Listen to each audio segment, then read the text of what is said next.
episode 135 of Big Red Barrel Geek Speak, your place for all your nerdy needs on BigRedBarrel.com. I am your host, Lauren, the badass of Borderlands, and with me, as always, is the Baroness of Butts, Amorous Auntie Alex. Red butts, and I don't mean monkeys. Baboons, dear. Baboons. And the jaunty jubilant juggernaut of Joe. What up? Yo, yo, yo, yo! I don't know why I'm talking like this. Are you a YouTuber or something? I don't know what's happening. Do you want to like and subscribe? Yeah. Yo, yo, my boy, check out my Twitter. I'm sorry. See, this is what happens when you're awake for hours before recording a podcast. I've been up for like 4 hours, so I'm like, woo! Why did you get up at 6? Oh, I got up at 7, to be honest. I'm an early riser, to be honest. I get up early every day, so it's just natural. Guys, this is Saturday. What the frick? I know. I have a problem. I'm sorry. I cannot lie in. I've never been able to lie in. Like, I can't lie in bed for ages. I just get so bored. I have to get up. That's like the best part of bed. I know. There's something wrong with me. That's why you have a PS4 in your bedroom. Oh, mine lives downstairs where the big TV is, so... What? That's a wrong place for PS4. Well, it's because it's a PS4 Pro and the 4K telly is downstairs, so... Oh, yeah, that makes sense. So get a standard in your bedroom. I have two PS4s, but my original PS4 is like an Airjet taking off, so it's been officially retired. You can just detail that. I've done that to mine. You just get some of the air canisters. Probably, but to be honest, when I get into bed, I'm usually so tired that I watch a little bit of telly or something in bed, and then I'm like... almost immediately, so yeah, there's no point. It would just sit there gathering dust. Fair enough. Right, speaking of wasting time waster of the week comes from Alex, and I also support this option. Go for it, Al. Yes, so I wanted to recommend Lindsay Ellis. So, just a bit of background on two things. Number one, I've just started recently getting into video essayists on YouTube. So I think actually we recommended a couple of them. Eons ago recommended Nerdwriter, who's really good. I recommended Just Right channel, and this time I want to recommend her because she's really good, really clever, does really great videos. But essentially what they do, they take topics, usually on movies. This is more of a popular video essayist category, and Lindsay is a movie specialist. And they just go away with it like, oh, are Disney bad characters dead? Blah, blah, blah. And they go away with it, basically. So instead of writing, they make a video and they talk to camera. And, all of them do to a certain extent. Some people never show their face in the camera. Lindsay is actually, she's quite hilarious and quite charismatic that that she does. She does film herself talking to the camera and talking about her topics, which is very nice.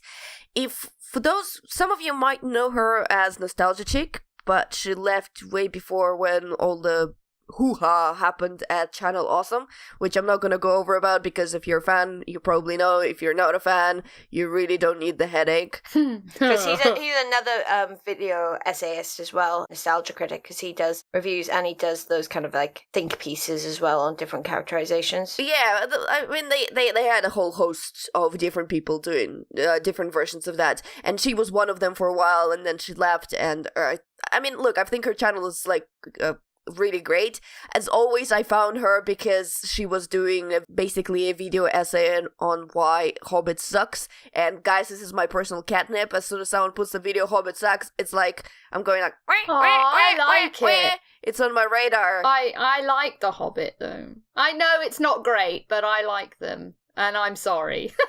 Joe. I know they're not, I know they're bloated and a bit extraneous and obviously not in the same league as the Lord of the Rings trilogy, but I do like them. They have a lot in there that makes me happy, so I'm sorry. I'm not angry, I'm just disappointed. Yeah, that's the story of my life. I have some curious movie tastes from time to time. Yes, it's fine. Anyway, my point is, check out Lindsay Ellis. She's really, really good. And yeah, it gets she has opinions and some really interesting topics and some things to think about. Very good. Okay, so moving on to our news this week. So, teaser poster and first casting news for Jordan Peele's follow-up to Get Out. Is that going to be called Stay Out? Yeah, get out and stay out, you filthy animal. This is obviously was fairly unsurprising that Jordan Peele would be doing a follow-up to Get Out, considering how well that did and how brilliant it was. And we're starting to get a few little hazy details of what he's going to do. And it's going to be another horror thriller with a bit of a twist, and it's called Us. Or is it called US? Or are you meant to think it's called US? Well, yeah. Dun, dun, dun, dun. Who knows? And the plot details so far are incredibly scarce, but apparently there's rumours that it will focus on the story of two couples, one a black couple and one white. And we've got some early casting information, so apparently Lupita Nyong'o might be involved, as well as Winston Duke and Elizabeth Moss. So sounds like he's circling around some really, really good talent.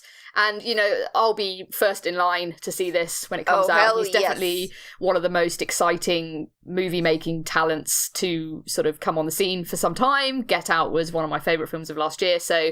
yeah, really psyched for this, and hopefully we'll see it springtime next year. So, woo! It should be like before the Oscars, really, shouldn't it? Well, yeah, I mean, I can't imagine that it'll be an Oscar contender, because the thing with Get Out is that it really managed to stick itself into a zeitgeist and kind of capture a lot of the prevalent sort of imagination and fears that are sort of circling around at the moment, with good reason.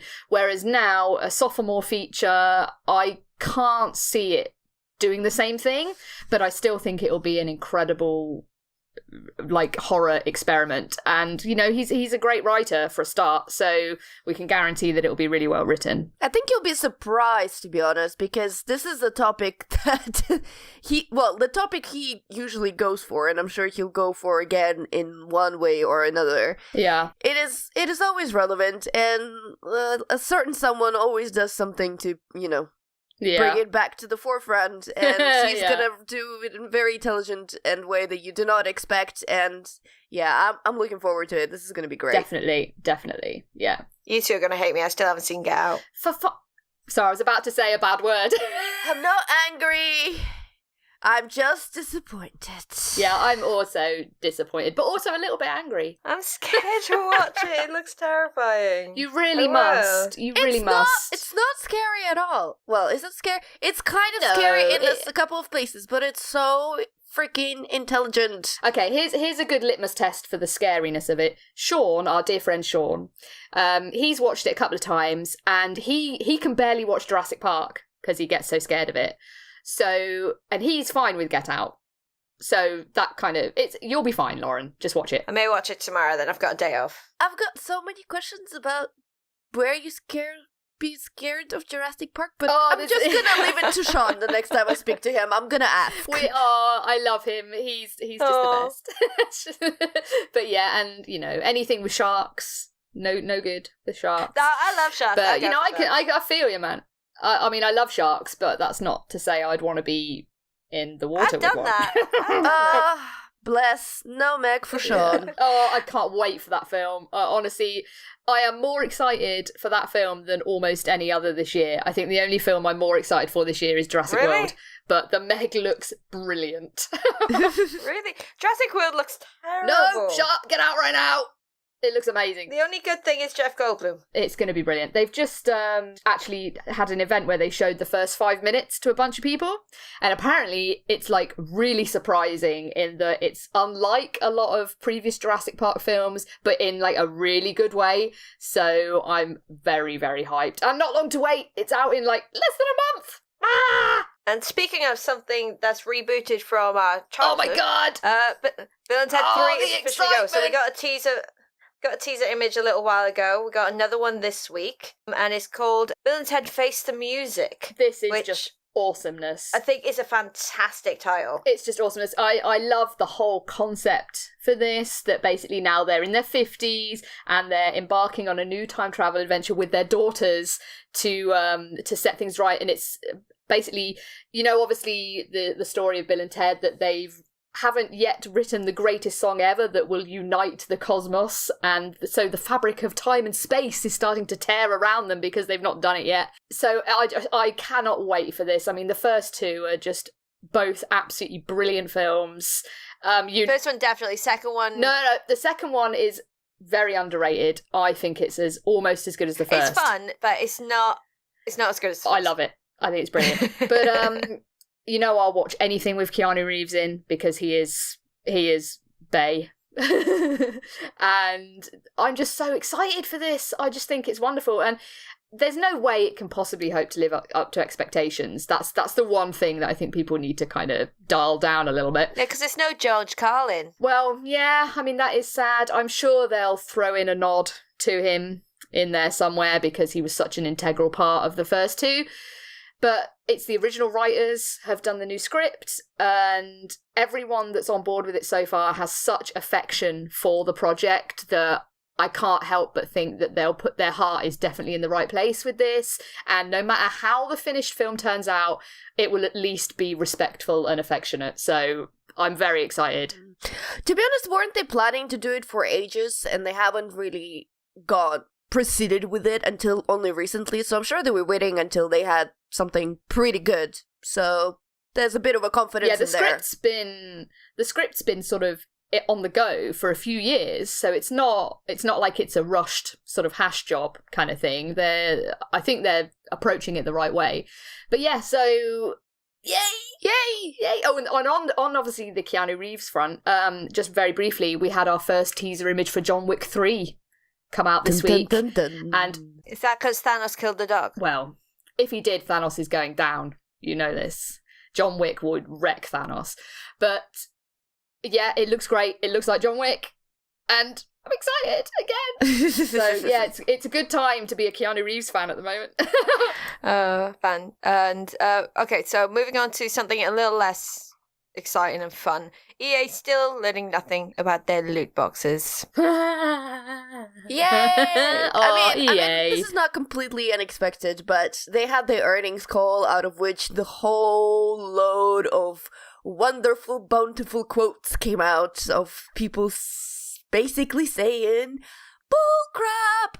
But yeah, it's like, back when the whole Battlefront thing happened and everyone's like, yeah, they took out microtransactions, we showed them. Guys, we showed them nothing.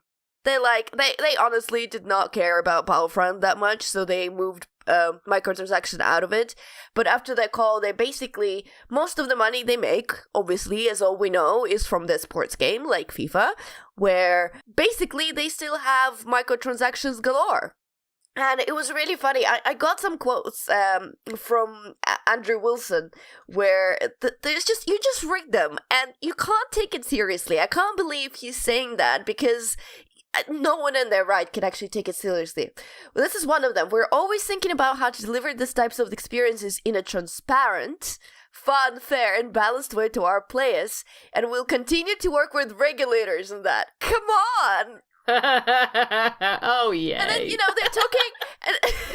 And about regulators, they're obviously talking about the whole gambling bit, right? Yeah. So the next quote, we're working with all of the industry associations globally with regulators in certain regions and territories. Many of the regulators we've been working with for a long time and have evaluated and established that programs like FIFA Ultimate Team are not gambling. Which is ridiculous to me because in Europe, I guess they're all going through the process of the whole loot boxes stirred up something in them. So a bunch of countries going through the process of trying to evaluate games and decide where they're gambling. And Netherlands, they haven't named the games, but they have concluded that 4 out of 10 games they looked at was gambling, and a lot of sort of the articles out of there suggest that one of them is definitely FIFA. And Belgium outright went and named FIFA 18 like one of the worst offenders of gambling. And nice. And Andrew Wilson's like, we're working with certain regulators, and we're so transparent about it. We're gonna definitely tell you who the regulators are. Honestly, EA are just completely tone deaf at this point, aren't they? Like, they're just, oh. And here's the thing, like, another one that really annoys me, but I think is a really good point. They don't think it's gambling. They say, there's no monetary value attached to the randomness. Yet there is a whole bunch of websites that do attach money to the randomness, and they're like, oh, well, we're illegal, and we're regulating them. I'm like, dudes, it doesn't matter whether it's illegal or not.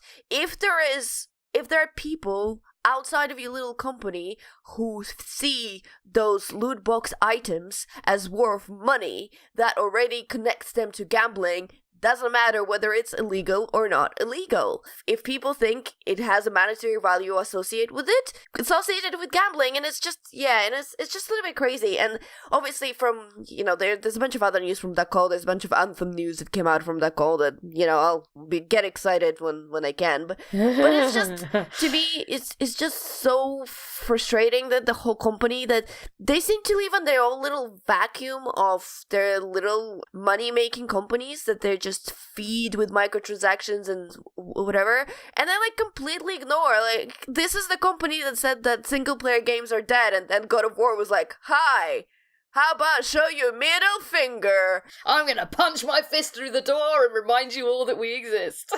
Yeah, and it's like, guys, come on. And you know what, again, I wouldn't care if it was just, honestly, I'm sorry if you're playing and if you like all their sports game, I'm sorry, but I couldn't care less for all their big money making things. But I really wish they would let go of the awesome stuff, like potentially Battlefront, because I loved the first one. The first one I played for a very significant length of time. The second one basically came with my new PS4, and I played about 20 minutes of the campaign and I put it down. Yeah, I think it is depressing, but I mean, and obviously EA aren't the only one. Activision are a little bit guilty of this too, but they seem to be kind of trying to keep it a bit more sensible. The thing is that we can discuss and pontificate about loot boxes for hours and hours and hours. It's an issue that the industry definitely needs to look at. And the problem is that obviously some regulatory bodies are starting to clamp down on it now. And they need to pay attention that this is going to start happening more widely across other countries and other territories. And really, the big issue is the randomness of it. So, with Overwatch, for example, I don't mind putting a bit of money into loot boxes every now and again because I play the game every day. I love that game. I've put so much time in that game. And I think, you know what? If they're going to keep putting new skins in, new maps and stuff, I'm happy to chuck a few quid in here and there to get some loot boxes. I think what a lot of people have issues with is the drop rates and the randomness of it. So, for events, the cost of particular skins is so high, and you're so unlikely to get one in the loot box that you shell out quite a bit of money for. That's what kind of winds people up a little bit. So maybe if they kind of change the system a little bit, so maybe during events you were more sort of likely to get certain prestige items or something, I don't know. I think it's a problem that isn't going to go away quickly. It needs some proper industry investigation from all sides, and hopefully we'll get to somewhere where there can be a bit of a balance, But yeah, EA are just a nonsense. Yeah, I mean, regarding Overwatch, the thing that lately has been annoying me, I've obviously been playing it for a while, and I've got most of the things out of the loot boxes I possibly can, but there are a few, purple items or legendaries that I don't have, and you know what, legendaries, I get it, they're rare, but purple ones, whenever I get a loot box, I just get money, the coins, not the actual skin, and I'm guys, come on, and the duplicate, the cost of a duplicate compared to the cost of the actual item is ridiculous. But anyway, that's besides the point. But I think why it's important to talk about that is because clearly the only reason Battlefront 2 lost its microtransactions is because EA got caught, with their hand dirty. Yeah. And they got embarrassed, and they got, and the annoying thing is that the Battlefront 2 flop affected them in absolutely no way, and that's annoying to me, but, whatever. But I think if it was one of their bigger properties, like FIFA or Ultimate Team or FIFA, whatever, right? If people start talking about it and get annoyed about it, maybe they'll get caught with their greedy hand once again.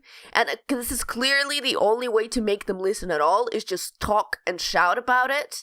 And yeah, there'll be regulators that they're apparently talking with, and countries, and clearly soon there'll be some countries where they won't be able to sell their game, and good.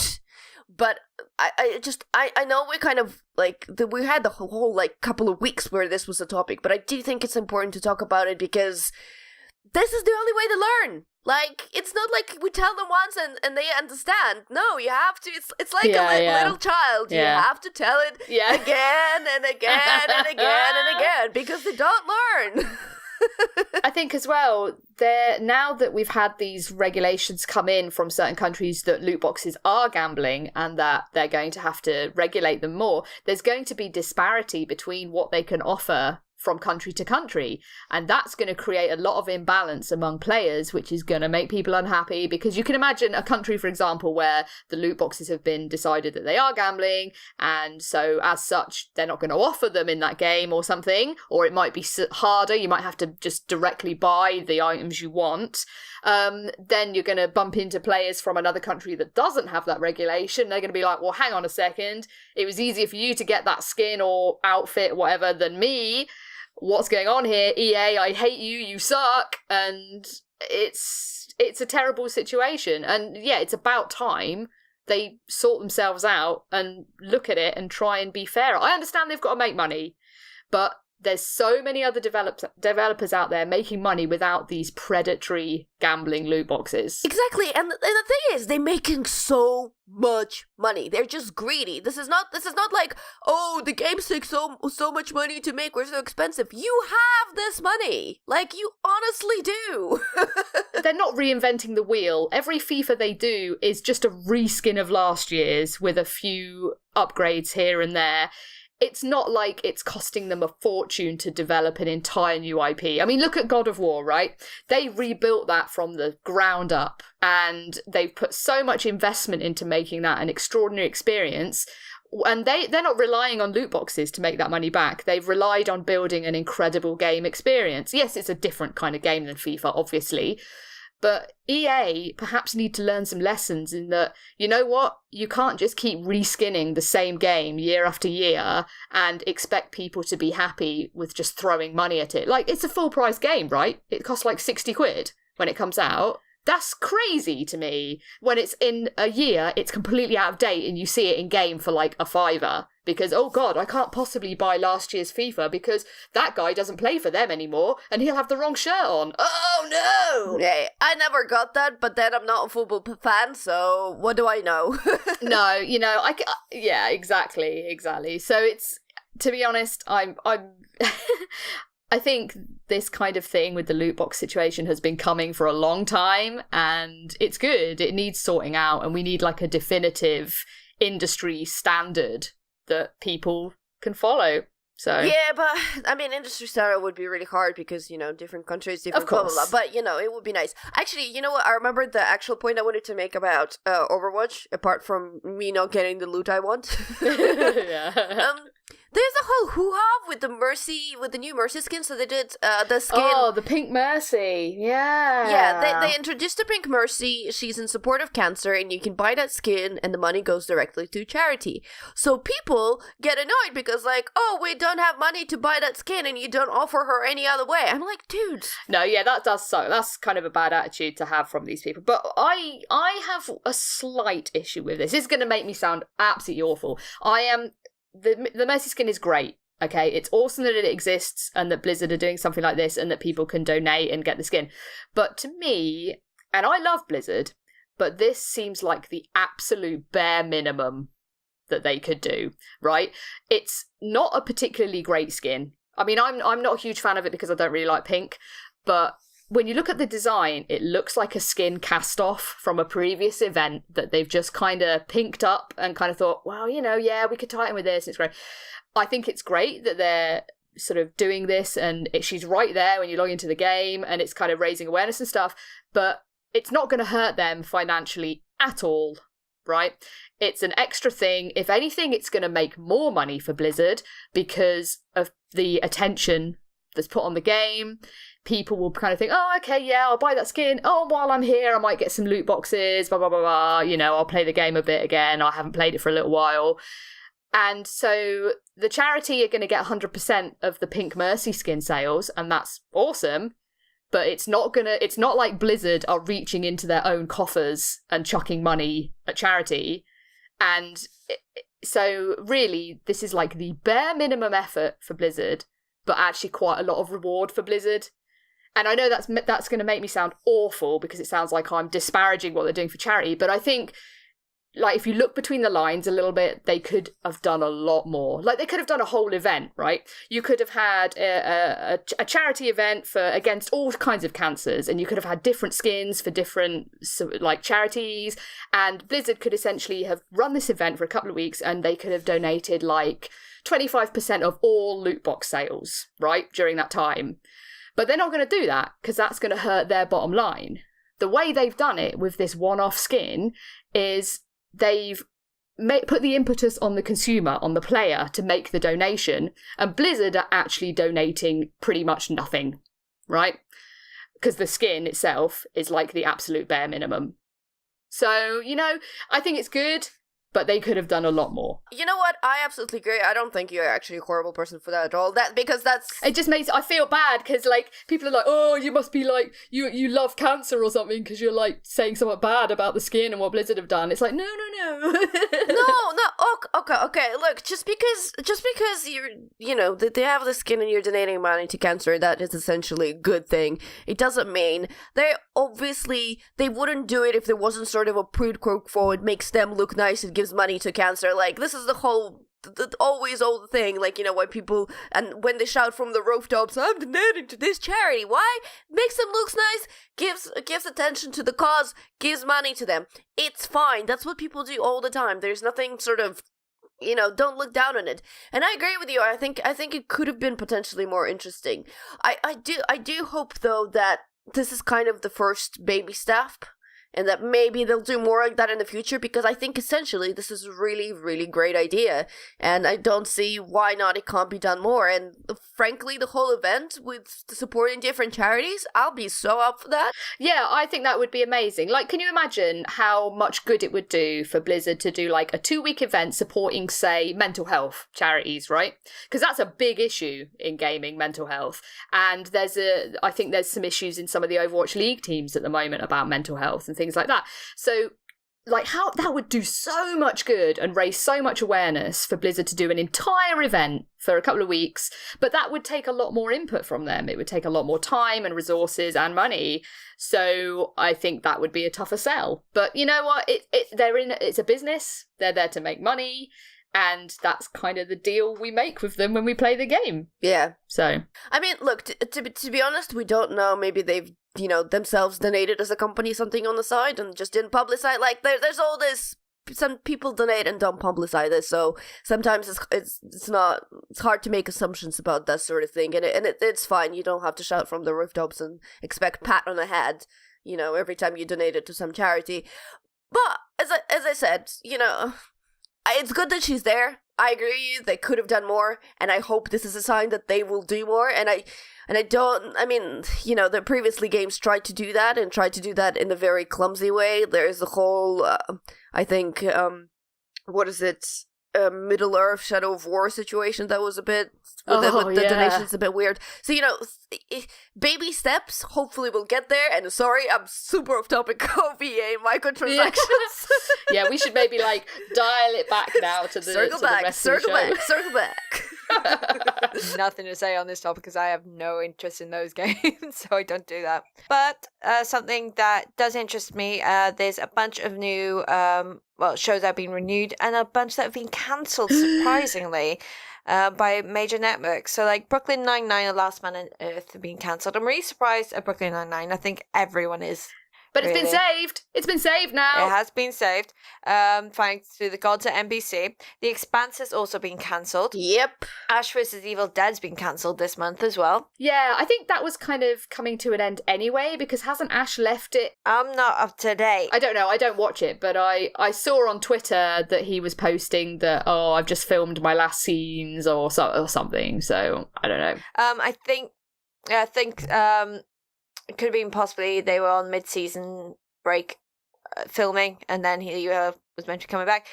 And then we've got The Expanse has also been cancelled. I did have a list of these, so... Yeah, so, sorry, actually, because Expanse came out a bit later in the day, it's a bit down on the agenda, but we might as well talk about here. Yeah, so SyFy cancelled it. Actually, apparently, it's mostly going on with the fact that they only get the first run of the show, and then it goes to somewhere else, and it's really not profitable with them, and they're just like, that's it. So the current season that is still running, season 3, is going to be the last one on SyFy.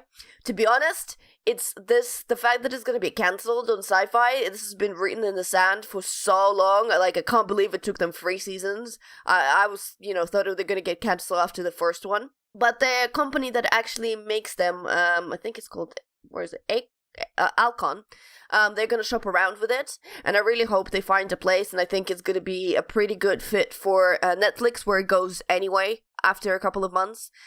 Expanse appears on Netflix or on Amazon.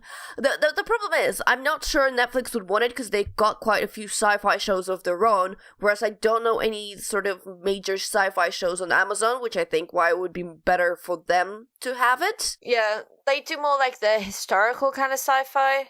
Like, what's the James Franco one? It's like 11/22 something. Yeah, Yeah, and the more kind of political Man in the High kind of, Castle type. Yeah, things. that kind of stuff. Yeah. And the Americans are on there. But we've got a lot of Netflix cancellations as well.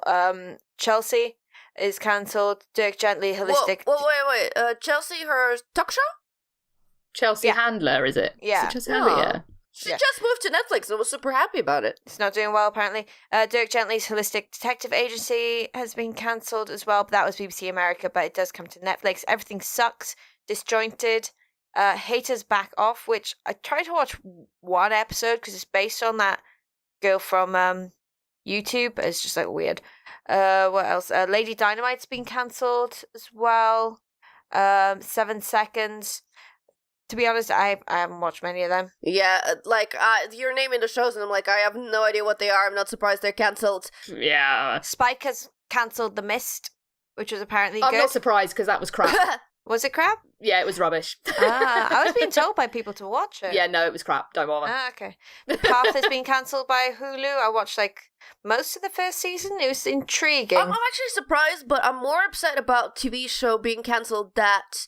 I stopped watching, but Lucifer has been cancelled, and I'm kind of disappointed. Like, I was always gonna pick it back up. It comes on Amazon, but I mean, look, it basically runs on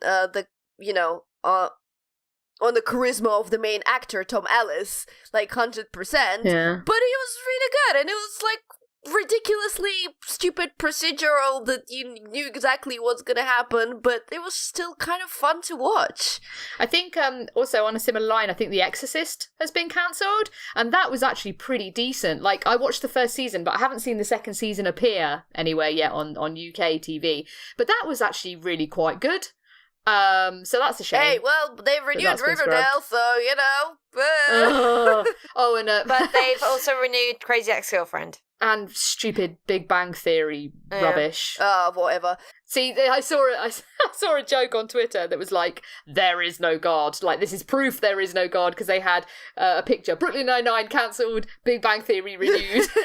Oh, there was a Tim Allen show that has been like brought back to life instead of Brooklyn Nine-Nine. I feel like he has dirt. He must have dirt on someone like really high up, because yeah, because everyone's cancelled it. They shopped it around, and it's been dead for months. And now they've cancelled Brooklyn Nine-Nine, picked up this one. But the good thing with Crazy Ex-Girlfriend is it's one of the lowest rated shows on their channel. I think it's CBS. But because it's got such a cult following online and does so well on the streaming, they keep renewing it. So, like, that's one way it has worked in the past streaming. But, like, for Brooklyn Nine-Nine, the other ones, it's not helping out at all.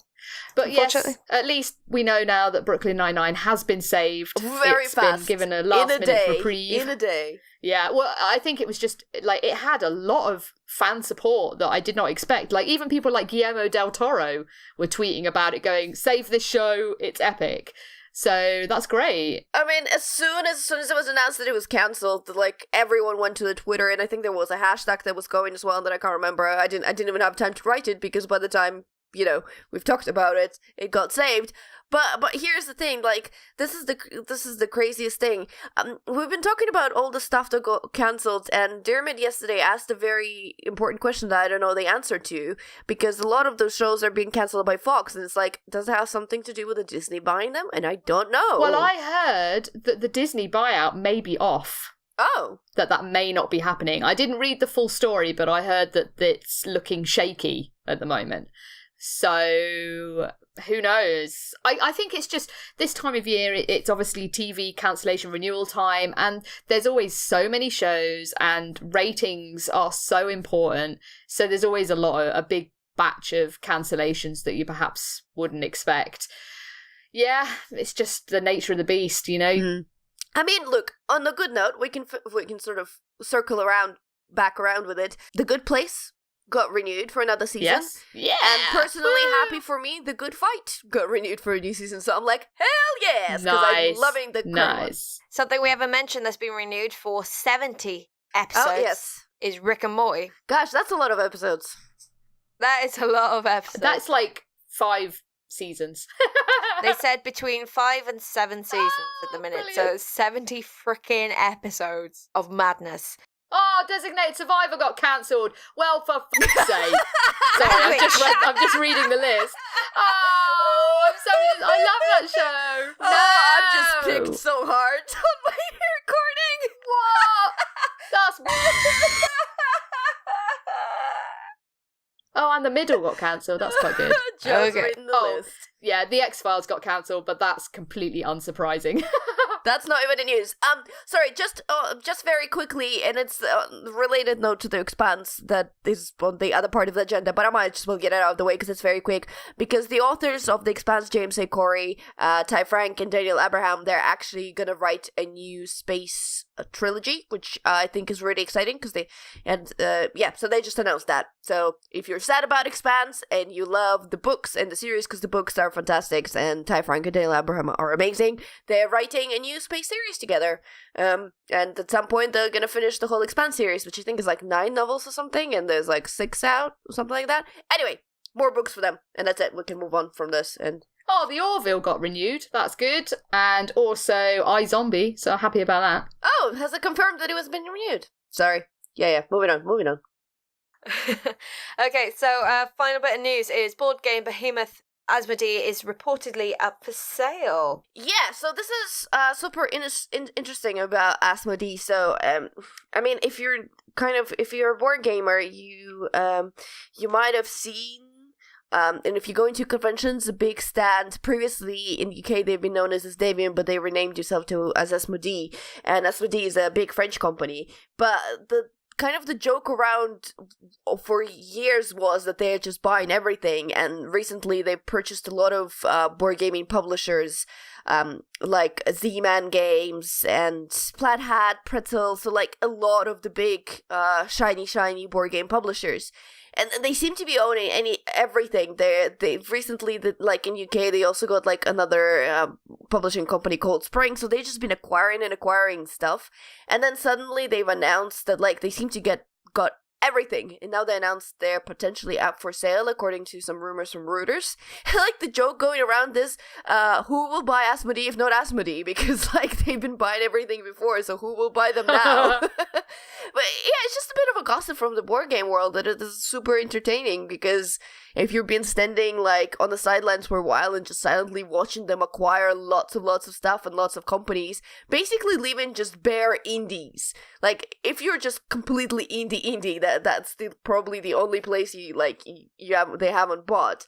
But everything else that is remotely kind of big and notable, they have it, and now they're like, oh, we want to sell, right? You worth like 1.3 billion pounds and you want to sell? Okay. So yeah, it's just stand aside and look what's happening. And, it will show itself in a very subtle ways in terms of what games are being published and when and they're produced. And probably if you're not the person who is sort of looking for all the brand new and shiny board games that are coming out, or from like a big studios that maybe won't necessarily even go to the Kickstarter, although almost all of them do nowadays, that this is the stuff that you will notice. Like if you're just a casual kind of board gamer who buys stuff that they like once every so often, this probably will not be visible to you at all whatsoever.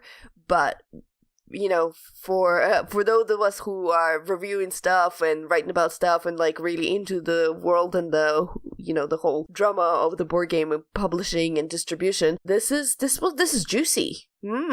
Yes, that's the end of the topic, by the way. I'm going to sulk now about Designated Survivor. I really like that show.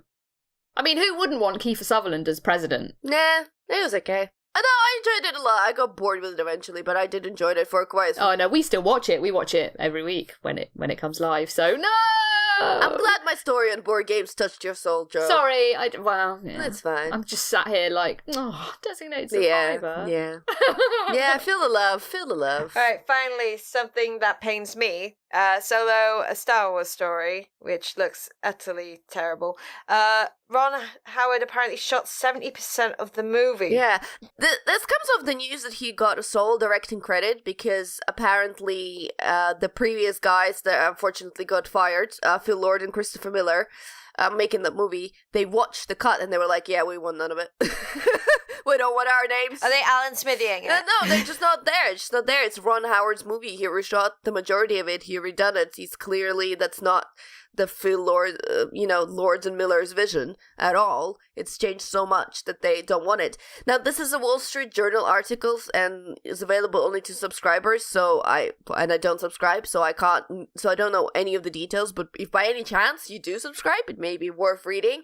But yeah, just since it's coming out very soon, and we're hopefully gonna get official reviews, not just people coming out of the premiere and tweeting about it, reactions. I love this. Like, people were like, oh, apparently the first reaction's pretty good. And I was like, yeah, but who is it reacting? And it's all kind of the usual industry journos who get invited to Disney events because they're very pro-Disney, and it's the usual reactions you'd expect. Like, yeah, it's fun. It's a fun Star Wars movie. Woo! Please don't uninvite me, Disney, from things in the future. Ah! So I'm gonna defend them a little bit because I follow some journalists that went to this premiere who are not biased in that sort of way. So I'm gonna defend a couple of them because I know like yeah. Joanna Robinson and I'm being very generalist. I don't know. What's his official name? Anyway, I know them from a podcast, but they write for where do they write for? Vanity Fair and somewhere else, but yes, they're good people. Uh-huh. They're good people, Joe. Yeah. No, I'm just generalizing. I know you are. For comedy's sake. I'll stick up for my people. It looks so bad. Emilia Clarke looks terrible in it. She sounds so freaking. She seems really miscast to me. Like I don't understand why she's in this film, and I like her as an actress, but she just seems really wrong. Yeah, she just sounds so flat, and it's like, oh, I know you. It's like, oh, shut up.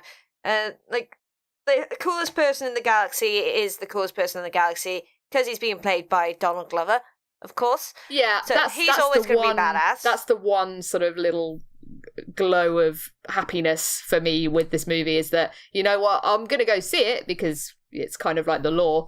But Donald Glover is pretty much the high point for me so far. He looks fantastic, and I'll watch anything he's in. So I don't know if you've seen one of the interviews, I think on one of the late night shows, I can't remember which one because there's so many of them, but he was telling a story of him meeting Billy D. Williams and talking to him about the character, obviously, and apparently Donald Glover came with all the notes, and he's like, well, who is Lando? Where does he come from? What does he think? Tell me all about it. And Billy D. Williams was like, man, just be charming.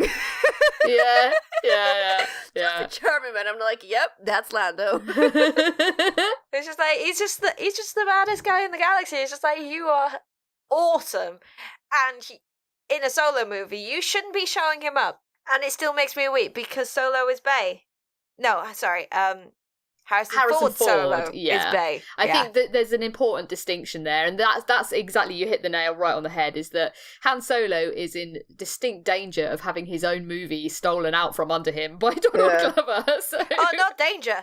He ain't danger, girl. Yeah. It's stolen. I just don't buy it. I just don't buy that Han Solo at all. Like, maybe the trailers have been not so great, and in the actual movie, maybe that charm will come across. If he we had to have acting lessons while they were filming. Yeah, I heard this rumors too. I'm like, what? But I thought I had not heard that. That's bad. The thing is, Elderton writes. Did he go to Harrison Ford and ask him about Solo? No, I'm guessing not. I think he did. No? Really? Harrison Ford probably told him to get lost. I mean, this is what I'm getting from the Donald Glover interview, that they did go and ask for, questions. The thing with Harrison Ford as well that a lot of people forget is that he was not a classically trained actor. He was a bloody carpenter. Yeah, also he's a dick, so... Yeah, he does have his moments. I mean, I love Harrison Ford. No, I love him too, but he's still a dick. He gives no shit.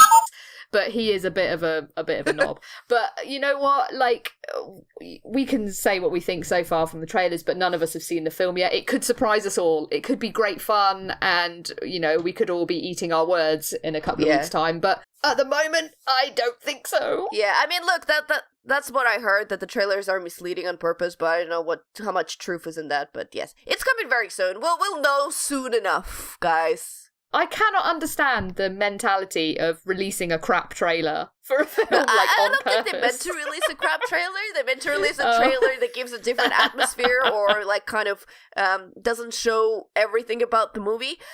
I don't know if they succeeded. But I do have to say, the one thing I love about the trailer, I really love the theme that's like that they have for Salo. It just gets me really hyped. But that's the only thing I like about it. And, Chewie's in it, and the Millennium Falcon is in it, so that's, Hang on. With Chewie, they put a scene in the trailer where it looks like Chewie's gonna die. It's like, we know he's not gonna die. Yeah, but he could be in peril, and that's quite, concerning. You don't want Chewie to be, like, frightened. He's 190, he's badass. He ain't frightened. He ain't frightened. Oh, but he has a heart, and he feels things because of porgs, So he might just want to cuddle after he eats one. He eats a freaking pork. Anyway, the other thing, sorry, and we're getting sidetracked like majorly again. We're like 50 minutes in, but I honestly thought that was a joke. But they're making a Kenobi movie. Why? I honestly, is that still a joke? Like, please tell me that's still a joke. Oh, one thing that I saw on Twitter that I quite liked is that Ray Park was at the premiere. Yeah. Ray Park obviously played Darth Maul in the prequels. And people were like, what are you doing here? Why are you at the premiere? Kind of thing. So a lot of people are like, wags are kind of like, oh, maybe Darth Maul's in the movie.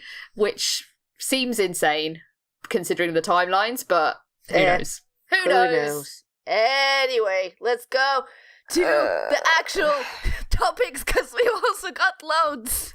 Yeah. Well, I can be take quick. mine out.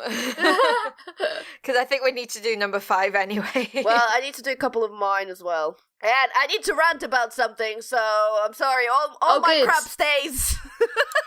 I know what you're going to rant about. I'm looking forward to that. Okay, rant quickly then, Julia. Shall I start off with something positive first? Yes, please do, because I'm actually really interested in The Rain. Yeah, so this is The Rain on Netflix.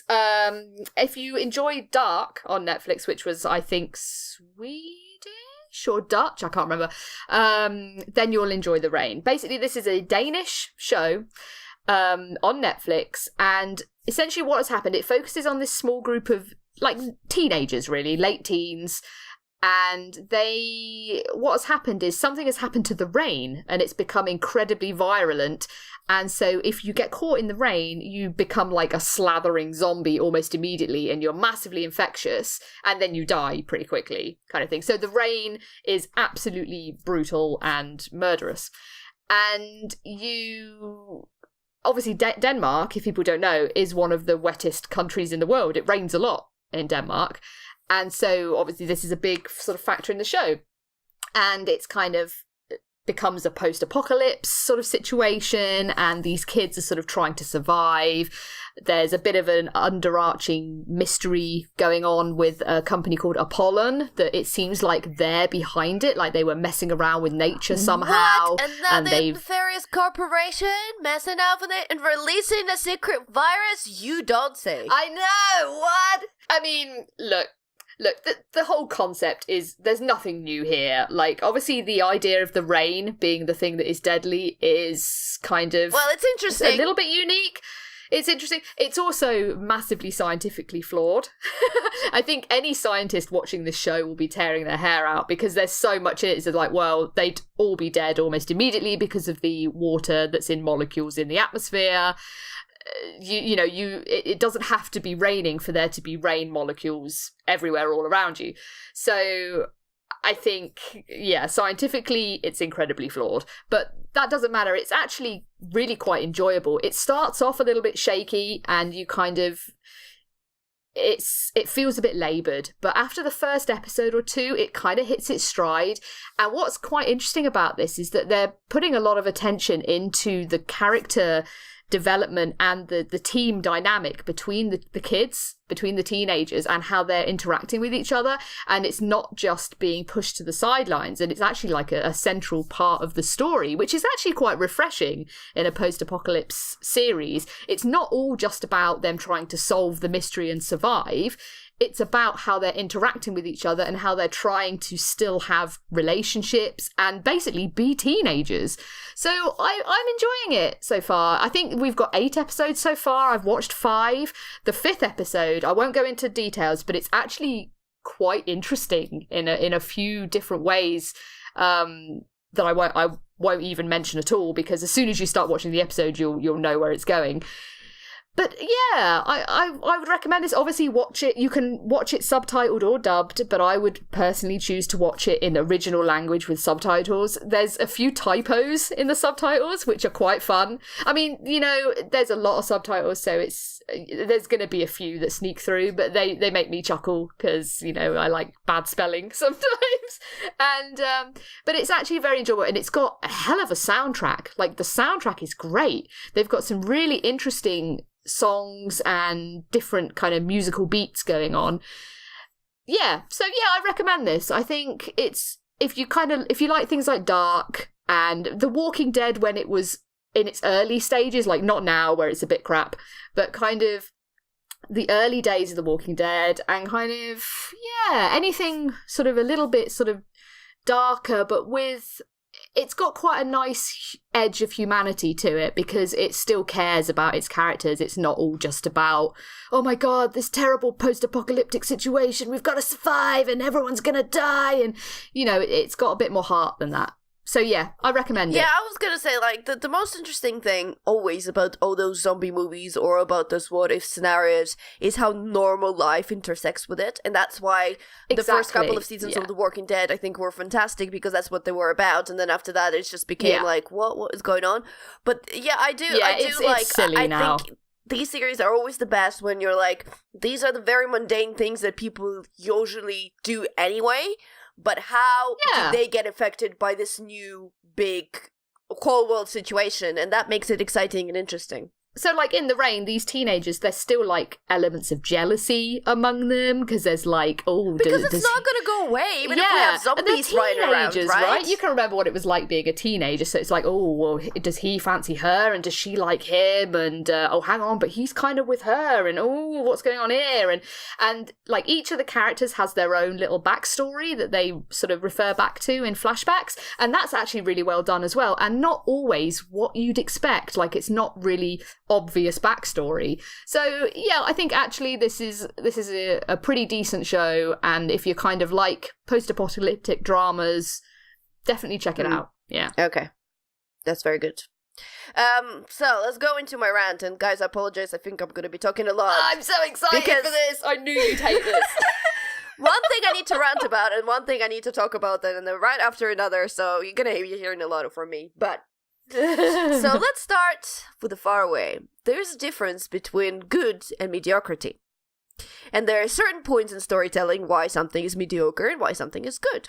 For example, I talk a lot and we talk a lot about show, don't tell. If there's a character on the screen going for ages on the exposition, well, that's mediocrity. Because a more intelligent writer would show it to you, would find a way to show it for you the world, for what the actor is doing, and would need to have a voiceover or someone sitting down and explaining your main character the whole plot of the movie. You don't need that. Similarly, with things that are scary, sometimes it is more beneficial not to show everything in the grisly, horrible, bloody, messy detail. Sometimes the scariest thing is to leave something to imagination and let hint on the things that might be happening and let the mind go crazy.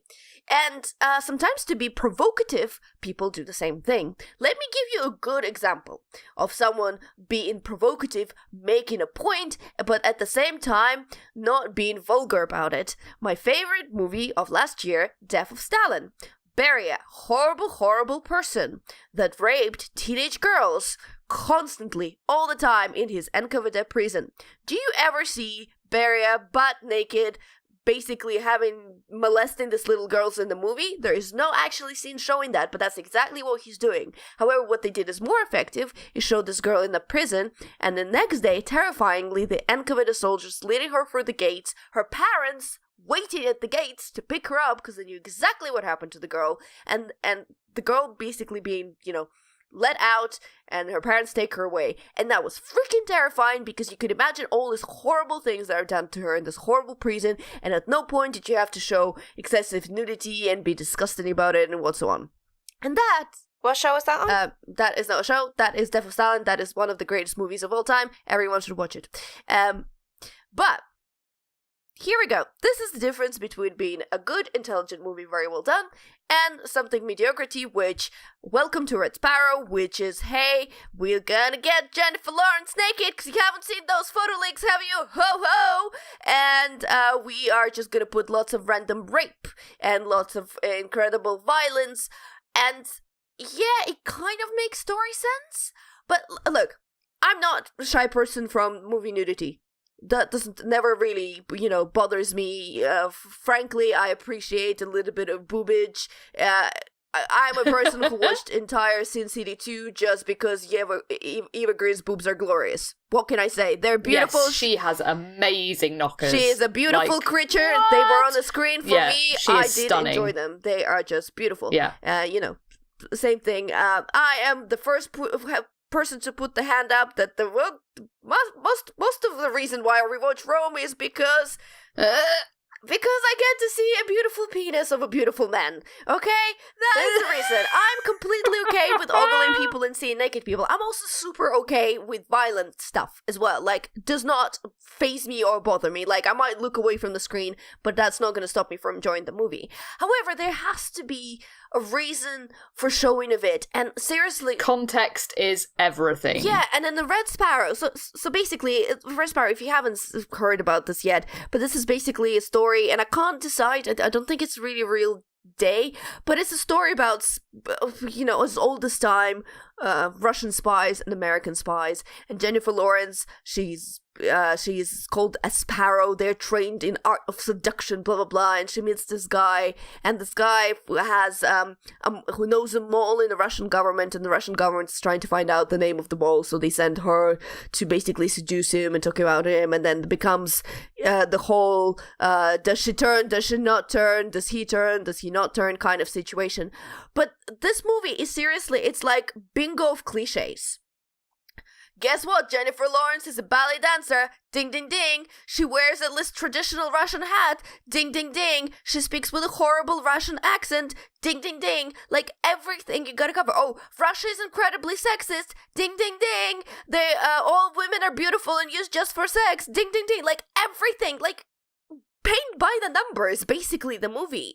And it's insane. It's insane to me. And again, I'm sorry, I'm going to compare it to The Death of Stalin because that's a movie that just completely surprised me about how intelligent it was. And the movie that did, and you wouldn't know it, but they did incredibly amount of research. And they did it basically quietly. It's like one of the things that, you know, we talked about with the charities. They did their research and they didn't expect a pat on the back for doing so. They just accepted that they're going to do it quietly. They didn't shout at you from the screen, look, we got it right, didn't we? Yeah, you got it right. I think that's the big difference between a writer like Armando Iannucci and whoever churned out Red Sparrow. Like, it's... yeah.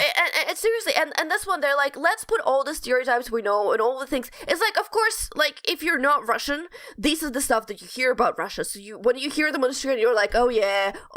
But I'm like, this is not the point of your movie. Your point of the movie is not to pander to people who know barely about the country except for its stereotypes. And that's what they're gonna see on the screen and be like, oh, I know this hat, this is what Russians wear. No, come on. And another thing, like, right, it's, look, the movies, for example, A Man from U.N.C.L.E. that I've really loved, the whole Russian-American spy. I mean, they obviously had a completely different tone, and it was so much humorous and 60s, was it 60s? I can't remember the age, but it was so colorful and bright and beautiful, and like, The Man from U.N.C.L.E. is completely, but they basically took the same theme, and they did it in a really fun, and I thought a really good way, and I'm just really sad that movie hasn't been received as well as it does. But this, oh my god, it's just... And another thing that annoys me, and I know we're kind of in the age of the propaganda that Russia is always bad and is the worst, apparently, worse than everyone around, and we have to push this sort of garbage into Hollywood to, you know, as part of this agenda. And I'm sorry that this sort of agenda, because movies like that usually come out at the time, you know, the Russians as the main villains. I remember the whole Cold War.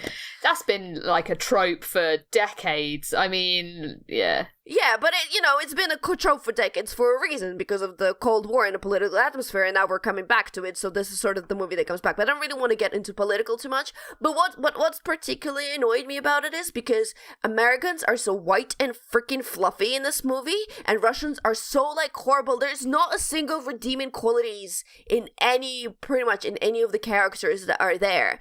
And... it's the movie, look, there are worse movies than this, right? This got some fantastic actors. It got, Kieran Hines, I think is his name. Oh, really? His name. He's great.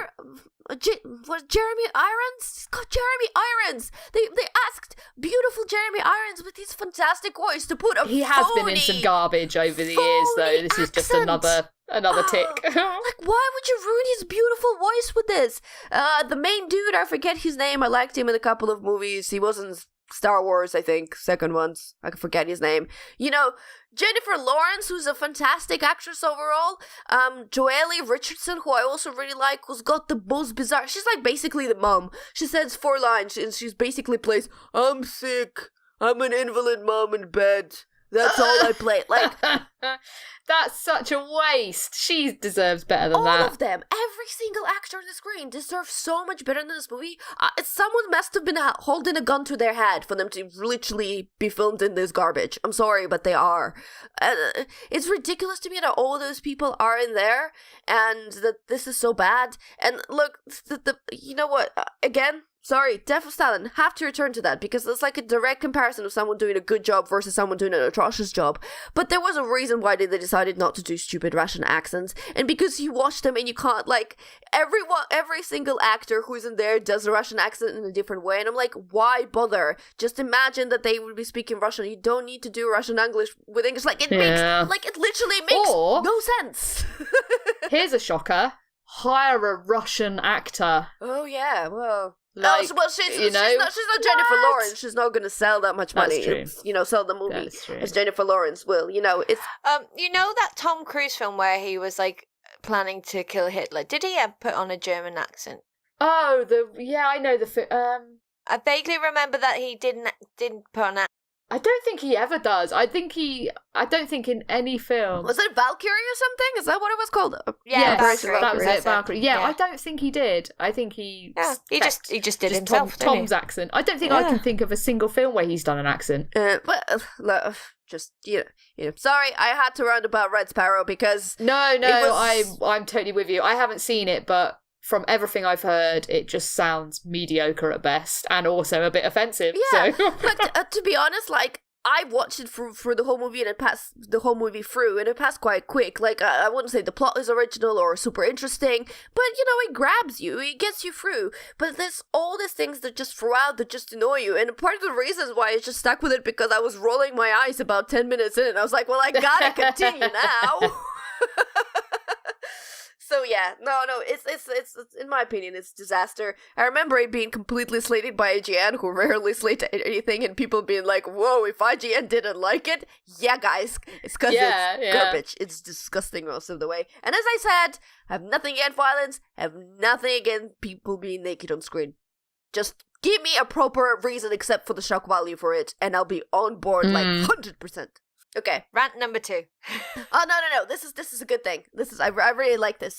So I've been playing Forgotton Anne, which I've talked about before the podcast, when I think like a year ago, they've announced that they were coming during EGX. So it's a little 2.5D, I would say, platformer, puzzle platformer.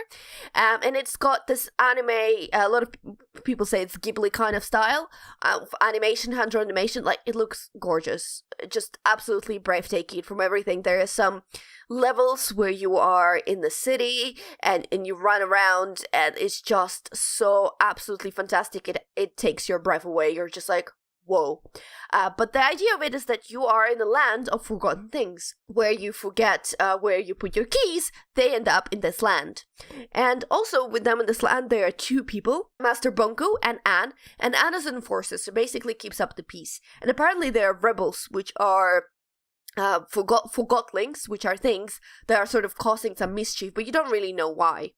And Anne's got a power. She's got like a magic thing on her arm called Akra, and she can transfer energy, and the energy is sort of the life force called anima from the forgotten things to a lot of their world basically runs on this source of energy. But the idea is that you can basically kill people by sucking out the anima out of them. And by people, I mean forgotlings, I mean the things.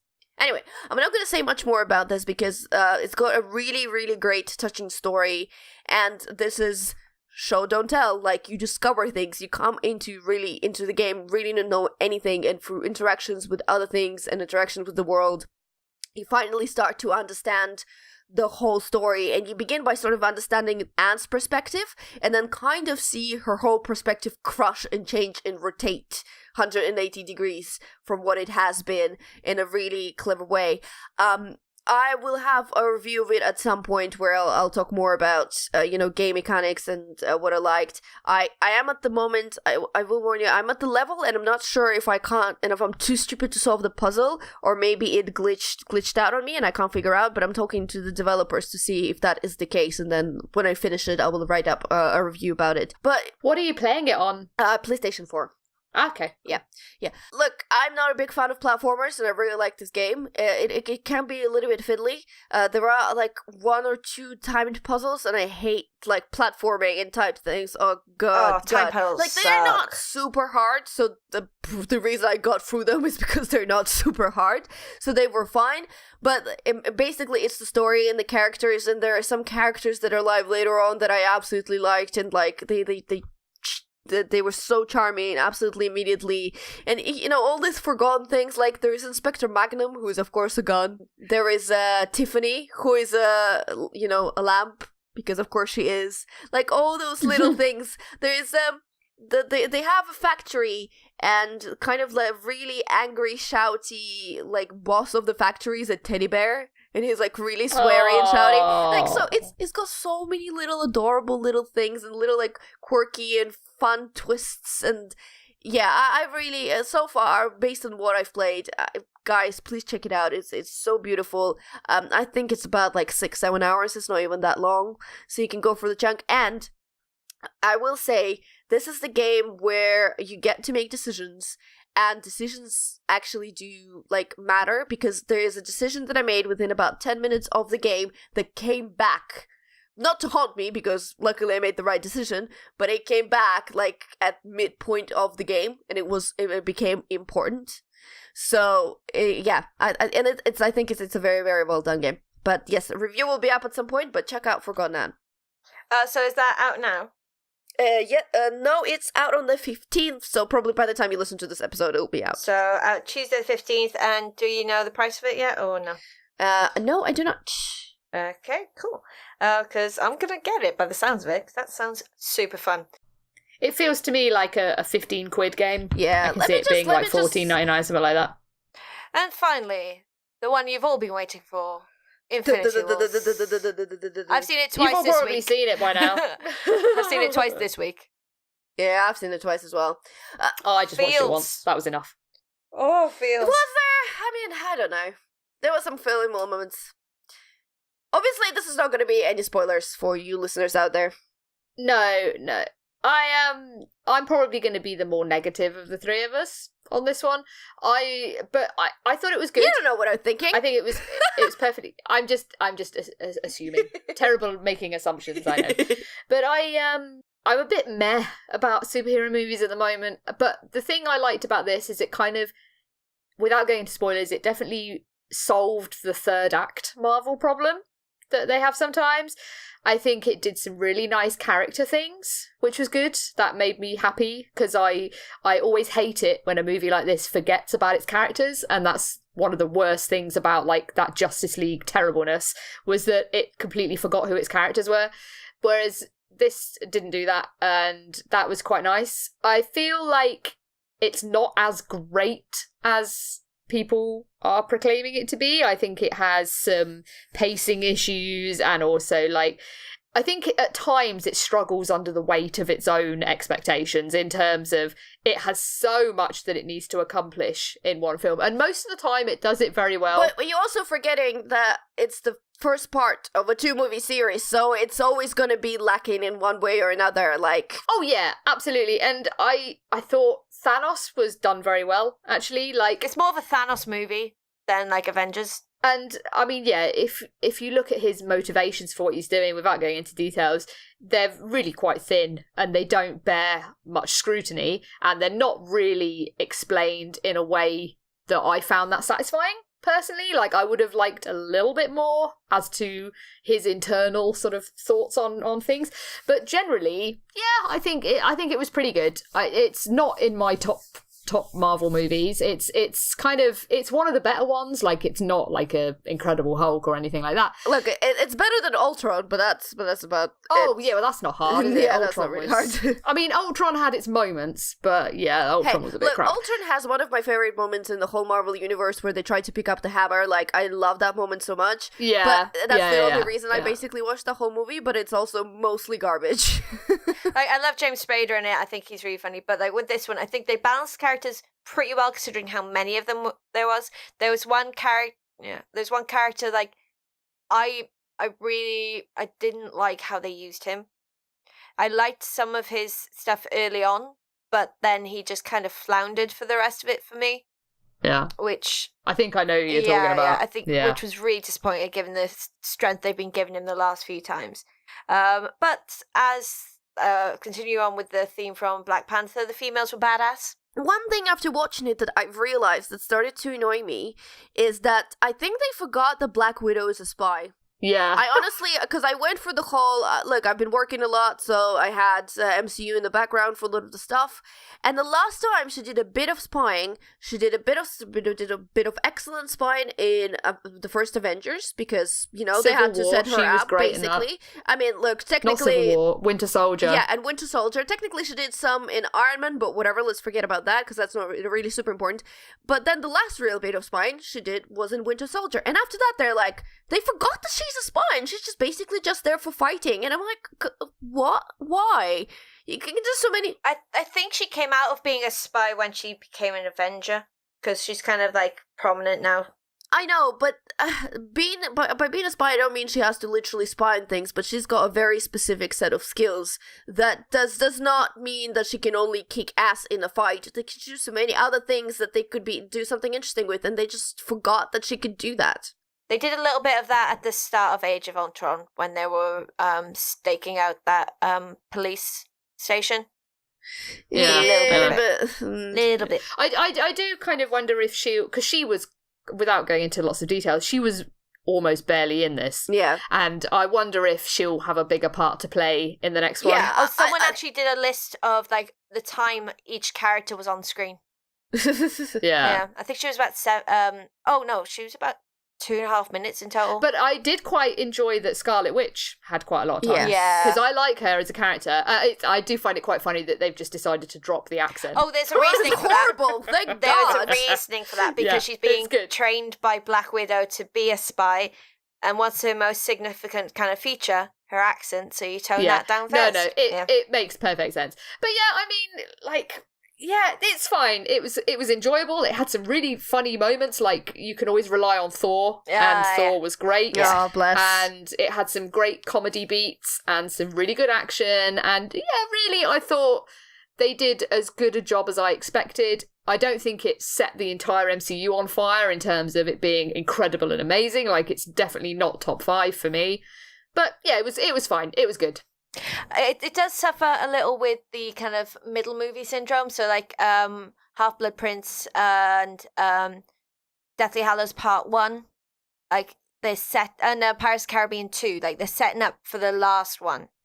Yeah. They're kind of like that middle child is just like, they're there, they've got some good substance, but they're all just trying to like funnel you towards the next one. Yeah, it did feel at times like that was essentially what it was doing. It's just pushing you towards the big one, which will be next year. So, but that's fine. I don't think you could have avoided that. I think I have to give credit to Russo's and for everything for this movie to making as much sense as it did. And I know we mentioned Justice League like a couple of minutes ago, but that is like the entirely reason that movie, you go through it, you don't understand what's going on. Oh, it's incoherent. Yeah, it's completely. It's a nonsense. But this one is like this. They had so many things to juggle, and they did they actually came and they thought up the pairings, which characters are going to end up with which at which point, how they're going to do all of that, and they thought of that clearly, and they made it in completely coherent, cohesive way that at any point in the movie you can follow up what are these guys' goals. Where are they going? Why are they going there? What are they doing? What are they trying to achieve? Like,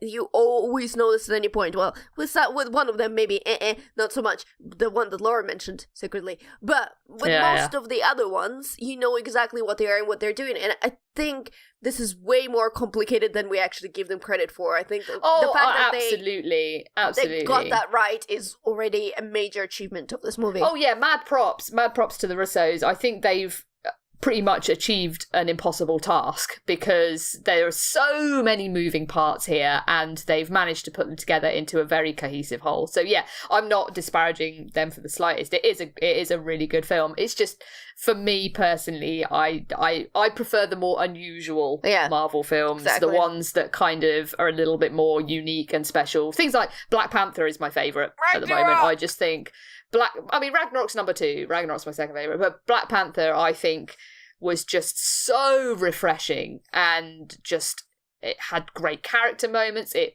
had wonderful like action beats, and it was just completely off the radar in terms of being so much different than the other Marvel movies, which is great for me because I've definitely got superhero movie fatigue at the moment, but got to go see Deadpool in a few days, which I'm not really looking forward to, but I think it'll be fine. Yeah, I'm sure. I think next podcast, I feel like we may have radically differing opinions on Deadpool 2.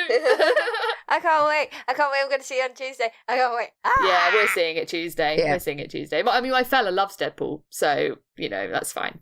He comes with me to see all sorts of crap monster movies, so... You might as well come with him to... Yeah, I'm dragging my mates to Picture House Central. It's like, right, I'm going to my favourite cinema to go see my favourite character. Yeah. Yeah. I'm so jazzed. But yeah, I just wanted to round out Avengers with a really weird confession. But I really like Ebony Maw. He's so creepy and so speaks in such a weird voice. It looks so cool. Yeah. He's my favorite out of Black Order. He's so cool. And he's got a name. His name is Ebony Maw. Come on. That's quite a cool name. They all have really cool names, They all got really cool names that no one in the movie said ever. And I'm like, why did you give them these names if no one ever mentions them? Ebony Maw's name is mentioned once by Thanos. He goes, oh, the Maw. It's like, oh yeah, that's what he's on about. And I know Obsidian's name has changed from the comics because like Obsidian is the name of like their order type thing in the comics. So like they changed his name from something that was ridiculous to Obsidian, something ridiculous. It's like, cool, I'm down for that. That's fine. Yeah, so I think we all enjoyed it, to be honest. May have differing opinions, but it's good film. Yeah, it's a good film. That Marvel is still on top with a superhero movie. Like, it deserves all the millions that it's getting, even though... I also loved, like, that the Robert Downey Jr. has become so expensive that he basically takes most of the money, most of the budget of the movie anyway.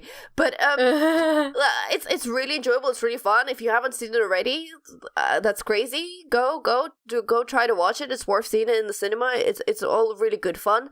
I would say, like, obviously, if you're not if you haven't seen the Marvel movies before, this movie is gonna make zero sense to you. And you know what? I think that's fine, because you only, like, what the hell are you gonna do if you missed all the 18 movies and suddenly it clicked into you and you're like, I gotta see this one because, well, this one is important. Like, look, you're gonna go there if you've seen, like, probably a lot of people seen a lot of, like, if not all of them, but a lot of them, and when they go into the movie, bits of it will make most sense to them. But if you're not a fan, you're not gonna see it, and why should this movie spend majority of its very limited time that it has explaining to you the 18 movies you've missed? Like, to me, it makes no sense. So that complaint to me just ridiculous. When people are like, "Where's the backstory for this characters?" I'm like, 18 movies Go before back and that. watch their movie. Yeah, There's so much of this backstory right there.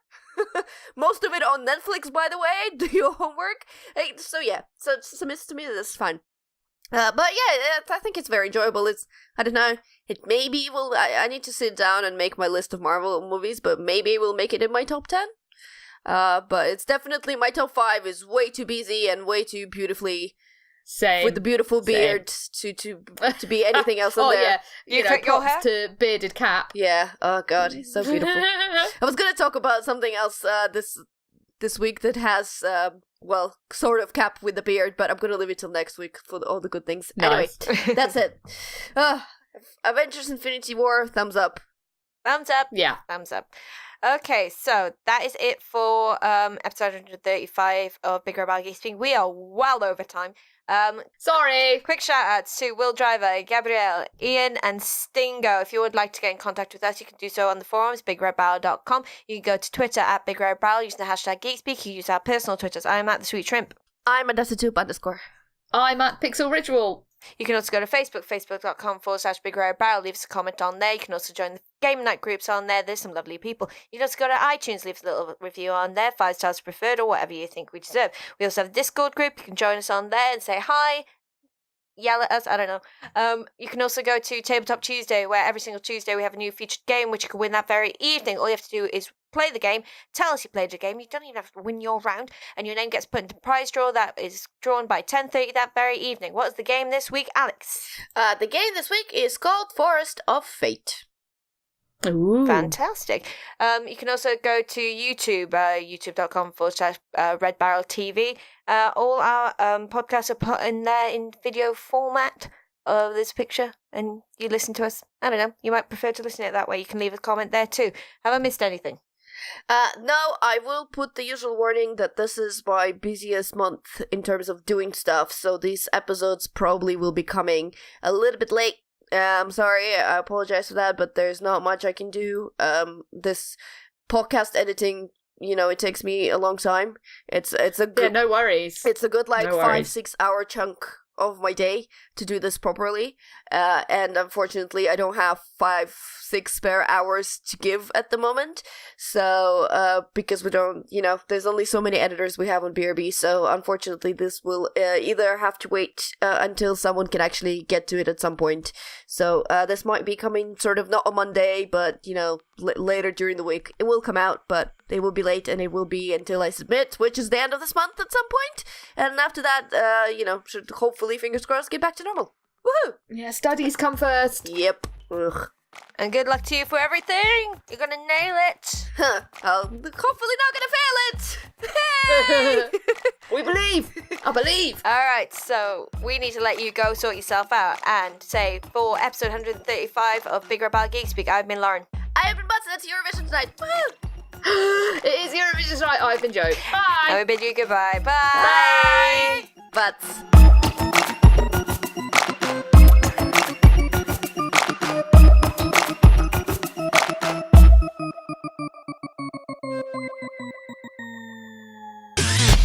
You and your ears are quite welcome. For the podcasting goodness that you just heard. Why not roll on over To BigRedBarrel.com for more podcasts? news, reviews, and videos from the biggest, reddest site on the internet, BigRedBarrel.com.